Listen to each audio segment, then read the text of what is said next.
अगर तुम लोग को वीडियो पसंद आई ना तो यार लाइक मारो, कर दो यार, तुम्हारे पैसे थोड़ी ना कट रहे, कर दो। अब अगर तुम लोग नए हो तो यार सब्सक्राइब करो, वो जो लाल वाला बटन है उसके साथ मैरी गो राउंड खेलो या फिर टीपी टीपी टैप, मुझे नहीं पता, बस क्लिक हो जाना चाहिए।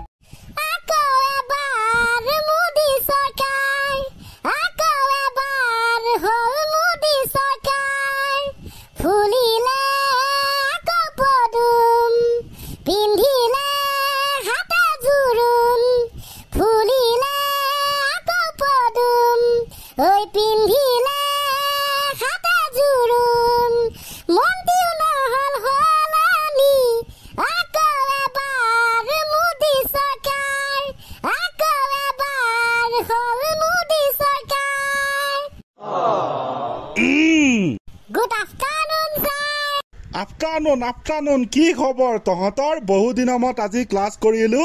খবৰ একেদিন ৰ'ব ছাৰ, টানিলে দীঘল হৈ যায়। আচৰিত দেখোন। হয় ছাৰ। দে বাৰু তেন যদি ইলেকশ্যনৰ ৰিজাল্টটো গ'ল, চৰকাৰ হ'ল।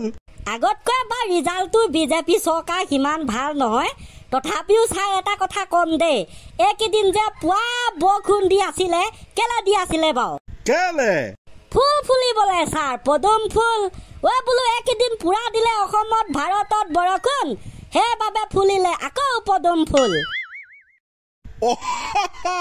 কিছু লজিক নথকা নহয় পিছে। ছাৰ, কিন্তু আমাৰ তপন কুমাৰ গগৈ মহোদয়লেহে বেয়া লাগে, পীযুষ হাজৰিকা ডাঙৰীয়ালেহে বেয়া লাগে, হিমু মামালেহে বেয়া লাগে। সিহঁতলে আকৌ তহঁতৰ ইমান মৰম উপজিল যে? কি কৰিব ছাৰ, আমাৰ হিমু মামাই কৈছিলে যোৰহাটৰ কেণ্ডিডেট গৌৰৱ গগৈ ডাঙৰীয়া হেনো বাচ্চা ল'ৰা কথা বোলে আমি নুশুনো। এতিয়া আকৌ ৰিজাল্টটোৱে কৈ দিলে নহয়, বাচ্চাটোৱে ইমান ডাঙৰ সিংহটোক খতম কৰি দিলে। কথাষাৰত পিছে যুক্তি নথকা নহয়, এইবিলাক আমি অহংকাৰ বুলি ক'ম, এইবিলাক আমি অভাৰ কনফিডেন্স বুলিহে ক'ম। ক'বই লাগিব ছাৰ, পীযুষ হাজৰিকা ডাঙৰীয়াই কি কৈছিলে, যোৰহাটত বোলে গৌৰৱ গগৈ ডাঙৰীয়া যদি জিকে তেনেহ'লে বোলে মই ৰাজনীতি ত্যাগ কৰিম, মানে তেখেতে। এতিয়াতো জিকি গ'ল, ৰাইজৰ প্ৰশ্ন বোলে পীযুষ হাজৰিকা ওপৰৰ মাল ডাঙৰীয়াই ৰাজনীতি ত্যাগ কৰিলেনে? মই ক'ম এই কথাষাৰতো যুক্তি আছে, ইমান বোলে অহংকাৰী হ'ব নেপায়, অহংকাৰ পতনৰ মূল, সেই দিশেতো গৈ আছে চৰকাৰ। তাকেতো ছাৰ, দুদিনমানৰ আগলৈকে বোলো কৃষ্ণ কলো, সকলোৱে জানে অসমত কি চলি আছিলে, আঁতৰাই দিয়ক ডাঙৰীয়া আহিছে। কিন্তু আকৌ এতিয়া যোৰহাটবাসীয়ে কৈছে নহয়, বিজেপি আঁতৰাই দিয়ক, গৌৰৱ গগৈ আহিছে। সেইয়া দেখিলি অসমৰ মানুহ কেনেকুৱা বস্তু, য'তে পায় ততে যি টি বনাই দিব, একো এটা কৰিবই নোৱাৰি। এনেকুৱা নাই নহয় ছাৰ, অসমত বোলে প্ৰতিভাৰ কোনো অভাৱ নাই, হয় নাই? আঁতৰাই দিয়ক, ডাঙৰীয়া আহিছে, আঁতৰাই দিয়ক বিজেপি, গৌৰৱ গগৈ আহিছে।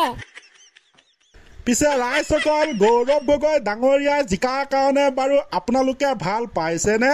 যদি ভাল পাইছে তেন যদি কমেণ্টত ইয়েছ বুলি লিখি দিব, ভাল লাগিব, হয় নাই?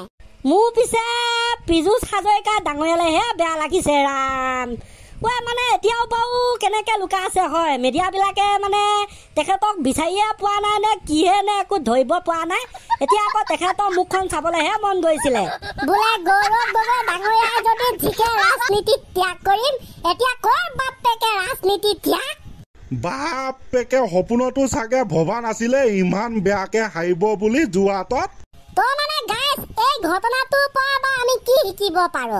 এই ঘটনাটোৰ পৰা আমি এটা কথাই শিকিব পাৰো যে কনফিডেন্স থাকিব লাগে, কিন্তু অভাৰ কনফিডেন্স নহয়। যদিও বা আছে এনেকৈ উলিয়াই মেলি প্ৰকাশ কৰিব নালাগে। এতিয়া তেখেতে পীযুষ হাজৰিকা ডাঙৰীয়াই লাজ নেপালে নে সমগ্ৰ অসমবাসী ৰাইজৰ ওচৰত? এইটো কিন্তু বহুত ডাঙৰ শিকনি দেই। তো যি কি নহওক, গৌৰৱ গগৈ ডাঙৰীয়াক আমি চবে ছাপোৰ্ট কৰিব লাগে, কিয়নো অসমৰ পৰা এনেকুৱা এজন MP প্ৰয়োজন যিয়ে নেকি অসমৰ দুৰ্নীতি, অসমৰ প্ৰব্লেমবিলাক সংসদত ব্যক্ত কৰিব পাৰে। হয় গাইজ, আজিলৈকে আপোনালোকে দেখা পাইছেনে গৌৰৱ গগৈ ডাঙৰীয়াৰ বাহিৰে বেলেগ কোনোবা MPয়ে সংসদত কাৰোবাক প্ৰশ্ন কৰা, অসমৰ ইটো সিটো সমস্যাৰ ওপৰত আলোচনা কৰা? হয়তো দেখা নাই। আমি এতিয়ালৈকে যিমান দেখিলো গৌৰৱ গগৈ ডাঙৰীয়াহে এইটো কৰে। সেইবাবে অসমৰ বাবে এনেকুৱা এজন গৌৰৱ, পোহৰৰ সৌৰভ প্ৰয়োজন। য়েছ বিজেপি কংগ্ৰেছ বুলি নহয় মুঠতে নেতাজন ভাল হ'ব লাগে হয় ছাৰ সেইবাবে তেখেতৰ ওপৰত সৰুকে চিম্পুলকে লিখি আনিলো এটা কবিতা গুণগুণাই দিছো গাইজ বঢ়িয়া হ'ব গৌৰৱ গগৈ অসমৰ গৌৰৱ হয় নিৰ্বাচনত হাৰিব বুলি কোৱা কিজন এতিয়া মুখ লুকুৱাই থয় গৌৰৱ গগৈ তেখেতে খোৱা নাছিল ভয় মহাশক্তি বিজেপি বিৰুদ্ধে এয়া বৃহৎ জয় গৌৰৱ গগৈ নামে কামে গৌৰৱ অসমৰ বাবে তেখেত এজন পোহৰৰ সৌৰভ গৌৰৱ গগৈ হৈছে তেখেত তৰুণ গগৈ পুত্ৰ জানে বনাব নিজে নিৰ্বাচন জিকা সূত্ৰ গৌৰৱ গগৈ এজন ছুপাৰ হিৰো বনাই দিলে তপন কুমাৰ গগৈক এজন বিগ জিৰ' অসমৰ গৌৰৱ যোৰহাটৰ গৌৰৱ ভাৰতৰ গৌৰৱ এনেকুৱা এজন গৌৰৱ যিয়ে নেকি অসমৰ বাহিৰতো পাকিস্তানৰ মন্ত্ৰীক ধমক দিয়া গৌৰৱ এনেকুৱা এজন গৌৰৱ যিয়ে নেকি অসমৰ দুৰ্নীতি সোঁৱৰাই দিয়া গৌৰৱ এনেকুৱা এজন গৌৰৱ যিয়ে নেকি অসমৰ সমস্যাৰ বিষয়ে সংসদত উত্থাপন কৰা গৌৰৱ ৰাইট ছাৰ কোনজন এমএলএ কোনজন এমপিয়ে কাক কি দিছে আমাক কি দিছে সেইবোৰ ক'বলৈ নেযাওঁ কাৰো পৰা আমি আজিলৈকে একোৱেও পোৱা নাই কোনে কিমান টকা খাইছে দুৰ্নীতি কৰিছে সেইবিলাকো ক'বলৈ নেযাওঁ মুঠতে এটা কথাই লাগে যে হয় এজন এনেকুৱা এমপি থাকক যিয়ে নেকি দিল্লীত সংসদত ব্যক্ত কৰে অসমৰ সমস্যা দুৰ্নীতিৰ বিৰুদ্ধে মাত মাতে সেইবাবে বাছনি কৰা হৈছে গৌৰৱ গগৈ ডাঙৰীয়াক যি কি নহওক গাইজ এতিয়া হ'ব চৰকাৰ গঠন সকলোৱে নিজৰ কাম কৰিব এইবিলাক যি হয় হৈ থাকক উপায়ো নাই আমি বাৰু একো লাভ নকৰো তো আমি আমাৰ নিজৰ কাম কৰি যাব লাগে একদম ছাৰ সৰ্বশেষত আমাৰ আকৌ প্ৰশ্ন যিয়ে নেকি পুৰা উস্তাদি মাৰি কৈছিল অভাৰ কনফিডেন্স দেখুৱাই কৈছিল যদি আমুকে জিকে মই ইলেকশ্যন হেতিকা মই ৰাজনীতি ত্যাগ কৰিম সেই আমাৰ প্ৰভুবিলাকে ত্যাগ কৰিবনে ত্যাগ সেইবাবে কৈছো আমি কোৱা নাই যোৰহাটবাসীয়ে কৈছে আঁতৰি দিয়ক গৌৰৱ গগৈ ডাঙৰীয়া আহিছে thank you so much guys ইমানে আছিল আজি মিম কিন্তু বৰ বেয়া বনাই দেই আমাৰ অসমৰ মানুহবিলাকেও একো ধৰিব নোৱাৰি মই ক'লো নহয় হয় ছাৰ চলিয়ে থাকিব এইটো দে বাৰু লাহেকে আৰম্ভণি গীতটো ক্লজিং মাৰি দে ৰাইজ দে আৰু দে 1 2 3 আকৌ এবাৰ মোদী চৰকাৰ আকৌ এবাৰ হ'ল মোদী চৰকাৰ ফুলিলে আকৌ পদুম পিন্ধিলে হাতে জোৰোণ ফুলিলে আকৌ পদুম ঐ পিন্ধিলে হাতে জোৰোণ মন্ত্ৰীও নহ'ল হলনি আকৌ এবাৰ মোদী চৰকাৰ আকৌ এবাৰ হ'ল মোদী চৰকাৰ काशीनाथ हमें खुशी हुई तुम्हारी बहादुरी देखकर तुम्हें भी बहुत खुशी होगी ये जानकर कि आज के बाद तुम मेरे गिरफ्त में काम करोगे ये मजदूर का हाथ है कातिया लोहा पिघलाकर उसका आकार बदल देता है